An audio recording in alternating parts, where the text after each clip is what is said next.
Die skep van vloerplanne in Revit is 'n fundamentele stap in argitektoniese ontwerp. Vloerplanne bied 'n noodsaaklike oorsig van ruimtelike verhoudings en uitleg.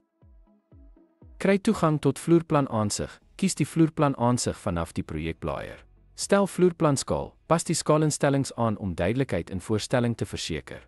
Teken mure en afskortings. Gebruik die muurinstrument om mure te skep en kamergrense te definieer.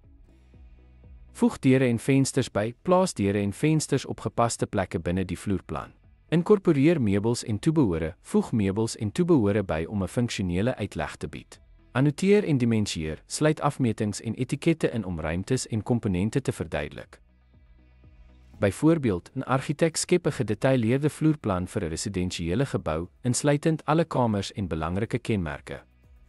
Die bemeestering van die skep van vloerplanne in Revit is noodsaaklik vir effektiewe argitektoniese ontwerp en kommunikasie. Hierdie vaardigheid dien as die grondslag vir alle daaropvolgende modellerings en dokumentasiepogings.